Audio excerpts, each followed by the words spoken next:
இயேசு கெத்சமனே தோட்டத்தில் ஜெபித்து முடிந்த பின்பு, என்னை காட்டிக் கொடுக்கிறவன் இதோ வந்துவிட்டான், எழுந்திருங்கள், போவோம் என்றார். 12 ஒருவனாகிய யூதாஸ் வந்தான். அவனோடே கூட பிரதான ஆசாரியரும் ஜனத்தின் மூப்பரும் அனுப்பின திரளான ஜனங்கள் பட்டயங்களையும் தடிகளையும் பிடித்து கொண்டு வந்தார்கள்.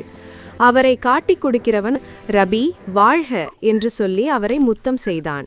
இயேசு அவனை நோக்கி, சிநேகிதனே, என்னத்திற்காக வந்திருக்கிறாய் என்றார். அப்பொழுது அவர்கள் கிட்ட வந்து இயேசுவின் மேல் கை போட்டு அவரை பிடித்தார்கள். அப்பொழுது இயேசுவோடு இருந்தவர்களில் ஒருவன் கை நீட்டி தன் பட்டயத்தை உருவி பிரதான ஆசாரியனுடைய வேலைக்காரனை காதர வெட்டினான். அப்பொழுது இயேசு அவனை நோக்கி, உன் பட்டயத்தை திரும்ப அதன் உரையிலே போடு. பட்டயத்தை எடுக்கிற யாவரும் பட்டயத்தால் மடிந்து போவார்கள். நான் இப்பொழுது என் பிதாவை வேண்டிக் கொண்டால் அவர் 12 லேகியோனுக்கு அதிகமான தூதலை என்னிடத்தில் அனுப்ப மாட்டார் என்று நினைக்கிறாயா? அப்படி செய்வேனானால் இவ்விதமாய் சம்பவிக்க வேண்டும் என்கிற வேத வாக்கியங்கள் எப்படி நிறைவேறும்? கள்ளனை பிடிக்க புறப்படுகிறது போல நீங்கள் பட்டயங்களையும் தடிகளையும் எடுத்துக்கொண்டு என்னை பிடிக்க வந்தீர்கள்.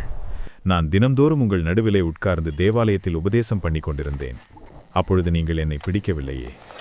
ஆகிலும் தீர்க்கதரிசிகள் எழுதியிருக்கிற வசனங்கள் நிறைவேறும்படி இவைகளெல்லாம் சம்பவிக்கிறது என்றார்.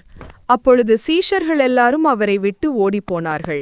இயேசுவை பிடித்தவர்கள் அவரை பிரதான ஆசாரியனாகிய காய்பாவினிடத்திற்கு கொண்டு போனார்கள். அங்கே வேதபாரகரும் மூப்பரும் கூடி வந்திருந்தார்கள். இதன் தொடர்ச்சியாக பேதுரு இயேசுவை மறுதலித்த வீடியோவை பார்க்கவும். ஆமென்.